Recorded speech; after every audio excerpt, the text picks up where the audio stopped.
ಮಠಾಧಿಪತಿಗಳೆಲ್ಲರೂ ಕೂಡ ಮಹಾಕುಂಭ ಮೇಳದಲ್ಲಿ ನಡೀತಾ ಇರುವಂತಹ ಸಂತರ ಸಮಾವೇಶದಲ್ಲಿ ಇವತ್ತು ಭಾಗಿಯಾಗಿದ್ದಾರೆ. ಮುಖ್ಯವಾಗಿ ಮಾದಾರ ಚೆನ್ನಯ ಪೀಠದ ಗುರುಗಳು ಭಾಗಿಯಾಗಿದ್ದಾರೆ, ಆದಿಚುಂಚನಗಿರಿ ಮಠದ ಶ್ರೀ ನಿರ್ಮಲಾನಂದ ಸ್ವಾಮೀಜಿಗಳು ಭಾಗಿಯಾಗಿದ್ದಾರೆ, ಅದೇ ರೀತಿಯಲ್ಲಿ ಹರಿಹರದ ಪಂಚಮಸಾಲಿ ಪೀಠದ ವಚನಾನಂದ ಸ್ವಾಮೀಜಿಗಳು ಕೂಡ ಭಾಗಿಯಾಗಿದ್ದಾರೆ. ಈಗ ಮೂವರು ಸ್ವಾಮೀಜಿಗಳೊಂದಿಗೂ ಕೂಡ ಈಗ ಮಾತನಾಡೋಣ. ಸ್ವಾಮೀಜಿಯರು ಇವತ್ತು ಸಂತರ ಸಮಾವೇಶದಲ್ಲಿ ಭಾಗಿಯಾಗಿದ್ದೀರಾ, ಮಹಾಕುಂಭ ಮೇಳದಲ್ಲಿ ಭಾಗಿಯಾಗಿದ್ದೀರಾ. ಈ ಒಂದು ಮಹಾಕುಂಭ ಮೇಳದಲ್ಲಿ ಇವತ್ತು ತ್ರಿವೇಣಿ ಸಂಗಮಕ್ಕೂ ಕೂಡ ಹೋಗಿ ತಾವು ಪುಣ್ಯ ಸ್ನಾನವನ್ನ ಮಾಡ್ತಾ ಇದ್ದೀರಾ. ಈ ಮಹಾಕುಂಭ ಮೇಳ ಹೇಗಿದೆ, ಏನು? ಪರಮ ಪೂಜ್ಯ ಡಾಕ್ಟರ್ ಶ್ರೀ ನಿರ್ಮಲಾನಂದನಾಥ ಮಹಾಸ್ವಾಮೀಜಿಯವರ ನೇತೃತ್ವದಲ್ಲಿ ನಾವೆಲ್ಲರೂ ಕೂಡ ಇವತ್ತು ಕೇಂದ್ರೀಯ ಮಾರ್ಗದರ್ಶಕ ಮಂಡಳ ಸಭೆಯಲ್ಲಿ ಭಾಗವಹಿಸಿದ್ವಿ. ಈ ಸಭೆಯಲ್ಲಿ ದೇಶದ ಹಲವಾರು ವಿಚಾರಗಳ ಬಗ್ಗೆ ಚರ್ಚೆ ನಡೆಸಲಾಗಿದೆ. ವಿಶೇಷವಾಗಿ ಹಿಂದೂ ಧಾರ್ಮಿಕ ವಿಷಯಗಳ ಬಗ್ಗೆ ಮತ್ತು ಭಾರತ ದೇಶದ ಬಗ್ಗೆ ಮತ್ತು ಭಾರತ ದೇಶದ ಆಂತರ್ಯ ವಿಷಯಗಳ ಬಗ್ಗೆ ಚರ್ಚೆಯನ್ನು ಮಾಡಲಾಗಿದೆ. ಅದರ ಜೊತೆಗೇನೆ ಇವತ್ತು ಏಕತೆ, ಭ್ರಾತೃತ್ವ ಮತ್ತು ಸೌಹಾರ್ದತೆಯನ್ನು ಬಿಂಬಿಸುವಂಥ ಮಹಾಕುಂಭ ಮೇಳದಲ್ಲಿ ಪೂಜ್ಯರ ನೇತೃತ್ವದಲ್ಲಿ ನಾವೆಲ್ಲರೂ ಕೂಡ ಭಾಗವಹಿಸಿದ್ವಿ. ನಂತರ ನಾವು ಕುಂಭ ಮಹಾಸ್ನಾನದಲ್ಲಿ ಭಾಗವಹಿಸಿ ಇಡೀ ದೇಶಕ್ಕೆ ಒಂದು ಸಾಮರಸ್ಯದ ಸಂದೇಶವನ್ನು ನೀಡಬೇಕಂತೇಳಿ ನಾವೆಲ್ಲರೂ ಕೂಡ ಭಾಗವಹಿಸಿದ್ವಿ. ಸ್ವಾಮೀಜಿ, ಈಗ ಸಂತರ ಸಮಾವೇಶದಲ್ಲಿ ತಾವು ಕೂಡ ಮಾತನಾಡಿದ್ರಿ. ಈ ಒಂದು ಮಹಾಕುಂಭ ಮೇಳವನ್ನು ಕೂಡ ಈಗ ಅದ್ಭುತವಾಗಿ ಇಲ್ಲಿ ಆಯೋಜನೆಯನ್ನ ಮಾಡಲಾಗಿದೆ. 144 ವರ್ಷಗಳಿಗೊಮ್ಮೆ ನಡೆಯುವಂತಹ ಮಹಾಕುಂಭ ಮೇಳ ಇದು. ಜೊತೆಗೆ ಇಲ್ಲಿ ಶಾಹಿ ಸ್ನಾನಗಳು, ಪುಣ್ಯ ಸ್ನಾನ ಎಲ್ಲವೂ ಕೂಡ ನಡೀತಾ ಇದೆ. ಈಗಾಗಲೇ 10 ಕೋಟಿ ಜನ ಬಂದು ಇಲ್ಲಿ ಒಂದು ಸ್ನಾನವನ್ನ ಮಾಡಿದ್ದಾರೆ ತ್ರಿವೇಣಿ ಸಂಗಮದಲ್ಲಿ. ಈ ಒಂದು ಮಹಾಕುಂಭ ಮೇಳದ ಬಗ್ಗೆ ತಾವೇನು ಹೇಳ್ತೀರಾ? ನಮ್ಮ ದೇಶದ ಸನಾತನ ಪರಂಪರೆಯಲ್ಲಿ ಮನುಷ್ಯ ಬದುಕಿನ ಹುಟ್ಟಿನ ಮೂಲ ಉದ್ದೇಶವನ್ನು ಸಾಕಾರಗೊಳಿಸ್ಲಿಕ್ಕೋಸ್ಕರ ನಮ್ಮ ಹಿರಿಯರು ಹಲವಾರು ವ್ಯವಸ್ಥೆಗಳನ್ನು, ಪರಂಪರೆಗಳನ್ನು, ಆಚರಣೆಗಳನ್ನು ಸಾಕಾರಗೊಳಿಸಿದ್ದಾರೆ. ಅದರಲ್ಲಿ ಬಹು ಪ್ರಮುಖವಾಗಿ ಗಂಗಾ ನದಿ ಮತ್ತು ಯಮುನಾ ನದಿ ಮತ್ತು ಸ್ಫಟಿಕ ಇದರ ಸರಸ್ವತಿ ಹುಡ್ತಕ್ಕಂಥ ಈ ಸಂಗಮದ ಜಾಗದಲ್ಲಿ ಶತಮಾನಗಳಿಂದಲೂ ಕೂಡ ಕುಂಭಮೇಳವನ್ನು ಆಚರಿಸ್ಕೊಂಡು ಬಂದಿರತಕ್ಕಂಥದ್ದು ಸಭವಿರುತ್ತೆ. ಈ ವರ್ಷದ ಕುಂಭಮೇಳ ಬಹು ವಿಶೇಷವಾಗಿರ್ತಕ್ಕಂಥದ್ದು. ಯಾಕೆ ಅಂತ ಈಗಾಗಲೇ ತಾವು ಹೇಳಿದ್ವಿ. ನಮ್ಮೆಲ್ಲ ನಾಗರಿಕತೆಗಳು ಮತ್ತು ಜನಸಂಖ್ಯೆ ಹುಟ್ಟಿರ್ತಕ್ಕಂಥದ್ದೇ ನದಿಯ ಇಕ್ಕೆಲಗಳಲ್ಲಿ. ಇಂತಹ ಸಂದರ್ಭದಲ್ಲಿ ಒಂದು ಆಧ್ಯಾತ್ಮಿಕವಾಗಿ ಮನುಷ್ಯನ ಪ್ರಗತಿ ಆಗಲಿಕ್ಕೋಸ್ಕರ, ಜ್ಞಾನದ ಪ್ರಗತಿ ಆಗಲಿಕ್ಕೋಸ್ಕರ ಕುಂಭಮೇಳ ಬಹಳ ಪ್ರಮುಖವಾಗಿರ್ತಕ್ಕಂಥ ಪಾತ್ರವನ್ನು ವಹಿಸುತ್ತೆ. ಎರಡನೆಯದಾಗಿ, ನದಿಗಳನ್ನು ಸಾಮಾನ್ಯವಾಗಿ ಮನುಷ್ಯನ ರಕ್ತನಾಳಗಳಿಗೆ ಹೋಲಿಸ್ತಾರೆ. ಮೇನ್ ಆರ್ಟರೀಸ್ ಅಂತ ಕರಿತೀವಲ್ಲ. ಯಾವ ರೀತಿಯಲ್ಲಿ ಮನುಷ್ಯನ ಹೃದಯದ ಆರ್ಟರೀಸ್ಗಳು ಚೆನ್ನಾಗಿದ್ದದೇ ಆದರೆ ಮನುಷ್ಯನ ದೇಹ ಚೆನ್ನಾಗಿರ್ತದೆ, ರಕ್ತ ಸಂಚಾರ ಚೆನ್ನಾಗಿರ್ತದೆ.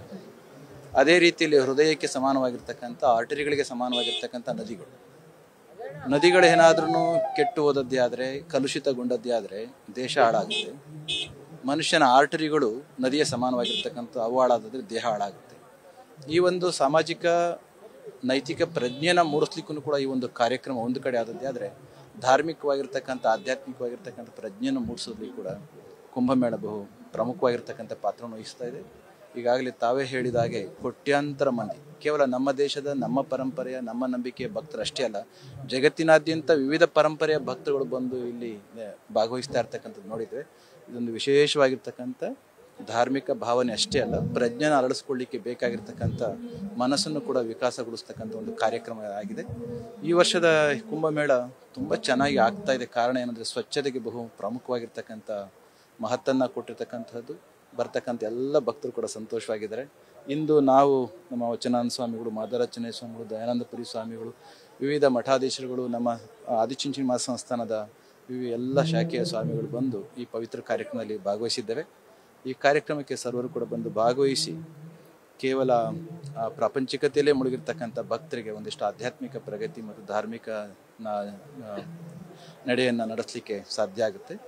ಎಲ್ಲರೂ ಕೂಡ ಬಂದು ಭಾಗವಹಿಸಬೇಕು ಅಂತ ನಾವು ಕೋರ್ಕೊಳ್ತೀವಿ. ಸಂತರ ಸಮಾವೇಶದಲ್ಲಿ ತಾವು ಕೂಡ ಹೇಳಿದ್ರಿ, ಮಕ್ಕಳಲ್ಲಿ ಧರ್ಮ ಮತ್ತು ಆಧ್ಯಾತ್ಮಿಕತೆಯನ್ನು ಉಳಿಸಬೇಕು ಅಂತ ಅಂದ್ರೆ ಅವರಿಗೆ ಸರಿಯಾದಂತಹ ಬೋಧನೆಯನ್ನ ಮಾಡಬೇಕಾಗುತ್ತೆ, ಸರಿಯಾಗಿ ತಿಳುವಳಿಕೆಯನ್ನ ನೀಡಬೇಕಾಗುತ್ತೆ ಅಂತೇಳಿ ಯಾವ ರೀತಿಯಾದಂತಹ ತಿಳುವಳಿಕೆಯನ್ನ ಈಗ ಮಕ್ಕಳಿಗೆ ಶಿಕ್ಷಣದಲ್ಲೇ ನೀಡಬೇಕಾಗಿದೆ? ಇವತ್ತು ನಾವು ಆಧುನಿಕ ಜಗತ್ತನ್ನು ಒಪ್ಪಿಕೊಂಡಿದ್ದೀವಿ, ಆಧುನಿಕ ವಿದ್ಯೆಯನ್ನು ಕೂಡ ಒಪ್ಪಿಕೊಂಡಾಗಿದೆ.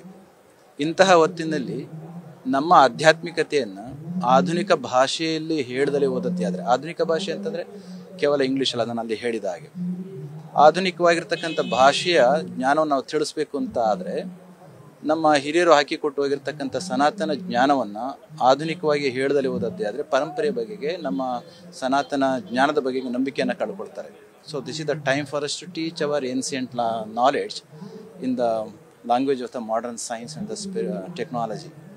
ನಾವೇನಾದ್ರೂ ಆ ನಿಟ್ಟಿನಲ್ಲಿ ಸ್ವಲ್ಪ ಸೋತದ್ದೇ ಆದರೆ I don't think our dharma is going to be protected and survived. So this is the time for us to teach our dharma in the language of the modern sciences and technology. ಈಗ ಒಂದು ಕಡೆಯಲ್ಲಿ ಉನ್ನತ ಶಿಕ್ಷಣ ಪಡೆದವರೇ ಧರ್ಮ, ಸಂಸ್ಕೃತಿ, ಸಂಪ್ರದಾಯಗಳಿಂದ ಒಂದು ದೂರ ಸರಿತಾ ಇರ್ತಾರೆ. ಅವುಗಳನ್ನ ಮೂಢನಂಬಿಕೆ ಅಂತ ಹೇಳಿ ತಿರಸ್ಕರಿಸ್ತಾರೆ. ಹಾಗಾಗಿ ಅವರನ್ನ ಮತ್ತೆ ಒಂದು ಆಧ್ಯಾತ್ಮಿಕತೆಯತ್ತ ಸೆಳೀಲಿಕ್ಕೆ ಏನನ್ನು ಮಾಡಬೇಕಾಗುತ್ತೆ. ಈಗ ಇಲ್ಲಿ ಒಂದು ಕಡೆಯಲ್ಲಿ ಎಜುಕೇಟೆಡ್ ಆದಂತವರು ಕೂಡ ಸನಾತನ ಧರ್ಮವನ್ನು ಸ್ವೀಕಾರ ಮಾಡಿದ್ದಾರೆ, ಸಾಧುಗಳಾಗಿದ್ದಾರೆ, ಸನ್ಯಾಸಿಗಳು ಕೂಡ ಆಗಿದ್ದಾರೆ. ಓಕೆ, ಯಾರಿಗೆ ನಮ್ಮ ಆಧ್ಯಾತ್ಮಿಕವಾಗಿರ್ತಕ್ಕಂಥ ಜ್ಞಾನವನ್ನು ಸರಿಯಾದ ಪರ್ಸ್ಪೆಕ್ಟಿವ್ನಲ್ಲಿ, ದೃಷ್ಟಿಕೋನದಲ್ಲಿ ತಿಳಿಸ್ತಕ್ಕಂಥ ಕೆಲಸ ಮಾಡಿದಾರೋ ಅವರು ಆಧುನಿಕವಾಗಿರ್ತಕ್ಕಂಥ ಎಷ್ಟೇ ಎತ್ತರದ ವಿದ್ಯೆಯನ್ನು ಪಡ್ಕೊಂಡ್ರೂ ಕೂಡ ಯಾರು ಕೂಡ ನಮ್ಮ ಆಧ್ಯಾತ್ಮಿಕ ದಾರಿಯಿಂದ ನಮ್ಮ ಧರ್ಮದ ವಿಮುಖರಾಗಿಲ್ಲ. ಆದರೆ ಒಂದು ಎಕ್ಸ್ಟ್ರೀಮನ್ನ ಹಿಡ್ಕೊಂಡು ಹೋಗಿರ್ತಕ್ಕಂಥವರಿಗೆ there we can find the difference between the spirituality and the science. So that's the reason I have mention science and spirituality both should be blended. ಈ ಒಂದು ಕಾರ್ಯ ಆಯಿತು ಅಂತಂದರೆ ಆಧ್ಯಾತ್ಮಿಕತೆಗೆ ಮತ್ತು ಧಾರ್ಮಿಕ ವೈಜ್ಞಾನಿಕತೆಗೆ ಭಿನ್ನ ಇಲ್ಲದ ರೀತಿ ಬದುಕು ಆಗುತ್ತೆ. ತಾವು ಹೇಳಿದ್ರಿ, most of the people those who have got the modern education, ನೀವು ಹೇಳಿದಾಗೇ ಅವರು ವಿಮುಖರಾಗಿದ್ದಾರೆ. ಈಗ ಈ ಕಡೆಗೆ ತಿರುಗಬೇಕು ಅಂತಂದರೆ ಧಾರ್ಮಿಕತೆಯನ್ನು ವೈಜ್ಞಾನಿಕ ಭಾಷೆಯಲ್ಲಿ, ವೈಜ್ಞಾನಿಕತೆಯಲ್ಲಿರ್ತಕ್ಕಂಥ ಧಾರ್ಮಿಕ ಸತ್ವವನ್ನು ತಿಳಿಸ್ತಕ್ಕಂಥ ಕೆಲಸವನ್ನು ಮಾಡಿದರೆ ಎರಡು ಕೂಡ ಪೂರಕ ಆಗುತ್ತೆ. ಅದಕ್ಕೆ ಒಂದು ದೊಡ್ಡ ವಿಜ್ಞಾನಿ ಹೇಳಿದ್ದನ್ನು, science and religion these are not two different entities, rather two faces of a same coin. ಒಂದೇ ನಾಡಿದ ಎರಡು ಮುಖ ಇದ್ದಾಗೆ, ಒಂದು ಇಲ್ಲ ಅಂದರೆ ಇನ್ನೊಂದಿಲ್ಲ, ಹಾಗೆ ಎರಡನ್ನೂ ಕೂಡ ಒಟ್ಟೊಟ್ಟಿಗೆ ಇದೆ ಅಂತ ತಿಳಿಸ್ತಕ್ಕಂಥ ಕೆಲಸವನ್ನು ಮಕ್ಕಳಿಗೆ ಮಾಡಿದರೆ ವಿಜ್ಞಾನಿ ಆಗಿರ್ತಕ್ಕಂಥವನು ಕೂಡ ಧಾರ್ಮಿಕನಾಗಬಲ್ಲ, ಧಾರ್ಮಿಕನಾಗಿರ್ತಕ್ಕಂಥವನು ಕೂಡ ವಿಜ್ಞಾನಿ ಆಗಬಲ್ಲ. ಈ ಎರಡೂ ಮಿಶ್ರಿತವಾಗಿರ್ತಕ್ಕಂಥ ಜ್ಞಾನ ಪರಂಪರೆನ, ವಿಜ್ಞಾನದ ಜ್ಞಾನವನ್ನು ಕೊಡ್ತಕ್ಕಂಥದ್ದು ಅವಶ್ಯಕ. ಸ್ವಾಮೀಜಿ, ನಮ್ಮ ಮಹಾಕುಂಭ ಮೇಳಕ್ಕೆ ಹಿಂದೂ ಧರ್ಮದಲ್ಲಿ ಯಾವ ರೀತಿಯಾದಂತಹ ಪ್ರಾಧಾನ್ಯತೆ ಇದೆ? ಒಂದೇ ನಿಮಿಷ ಸ್ವಾಮೀಜಿ. ಈಗ ಪುಣ್ಯ ಪ್ರಾಪ್ತಿ ಆಗುತ್ತೆ, ಮೋಕ್ಷ ಪ್ರಾಪ್ತಿ ಆಗುತ್ತೆ, ಜೊತೆಗೆ ಪಾಪ ಕೃತ್ಯಗಳ ನಿವಾರಣೆ ಆಗುತ್ತೆ ಅನ್ನೋ ಒಂದು ನಂಬಿಕೆ ಇದೆ. ಇದ್ರ ಬಗ್ಗೆ ಸ್ವಾಮೀಜಿ ತಮ್ಮ ಮಾತುಗಳು. ಅಲ್ಲಿ ನಾನು ಹೇಳಿದೆ, ಯಾವುದೇ ಧಾರ್ಮಿಕ ನಮ್ಮಲ್ಲಿ ಮುಕ್ತಿ ಪ್ರಾಪ್ತಿ ಆಗುತ್ತೆ ಅಂತ ಏನು ಹೇಳಿದ್ರಲ್ಲ, ಹೌದು, ಮುಕ್ತಿ ಪ್ರಾಪ್ತಿ ಆಗಲಿಕ್ಕೆ ಕೇವಲ ಒಂದು ಆಚರಣೆ ಅಲ್ಲ, ನಿಷ್ಕಾಮ ಸೇವೆ ನಮ್ಮ ಪರಂಪರೆಯಲ್ಲಿ ಕೊಟ್ಟಿದ್ದಾರೆ ಮತ್ತು ಧಾರ್ಮಿಕ ಆಚರಣೆಗಳು, ಇದರ ಜೊತೆಯಲ್ಲಿ ಜ್ಞಾನ. So these are the 3 pillars. ಅದನ್ನು ನಾವೇನು ಹೇಳ್ತೇವೆ, ಕ್ರಮ ಸಮುಚ್ಚಯ. ಸೇವಾ ಕ್ಷೇತ್ರದಿಂದ, ಧಾರ್ಮಿಕ ಆಚರಣೆಗಳಿಂದ ಮತ್ತು ಜ್ಞಾನದ ಪ್ರಕ್ರಿಯೆಯಿಂದ ಈ ಮೂರನ್ನು ಕೂಡ ಸಂಲಗ್ನಗೊಳಿಸಿದ್ದೆ ಆದರೆ ultimately are going to get the liberation. ಇದು ಚಿತ್ರದುರ್ಗದ ಮಾದಾರ ಚೆನ್ನಯ್ಯ ಪೀಠದ ಸ್ವಾಮೀಜಿಗಳು ಹಾಗೂ ಆದಿಚುಂಚನಗಿರಿ ಪೀಠಾಧಿಪತಿಗಳ ಅಭಿಪ್ರಾಯಗಳು. ಮುಖ್ಯವಾಗಿ ಕರ್ನಾಟಕದ ಸಾಧು ಸಂತರುಗಳು, ಮಠಾಧಿಪತಿಗಳು ಕೂಡ ಈಗ ಮಹಾಕುಂಭ ಮೇಳದಲ್ಲಿ ಭಾಗಿಯಾಗಿದ್ದಾರೆ, ಸಂತರ ಸಮಾವೇಶದಲ್ಲಿ ಭಾಗಿಯಾಗಿದ್ದಾರೆ. ಜೊತೆಗೆ ತ್ರಿವೇಣಿ ಸಂಗಮಕ್ಕೆ ಹೋಗಿ ಈಗ ಪುಣ್ಯ ಸ್ನಾನವನ್ನ ಮಾಡ್ತಾ ಇದ್ದಾರೆ. ಕ್ಯಾಮರಾಮನ್ ಬೈರೇಶ್ ತಿಪ್ಟೂರು ಜೊತೆ Chandramohan, news first, Prayagraj. News first ನಿರ್ಭೀತಿಯಿಂದ ನಿಮ್ಮ ಪರವಾಗಿ.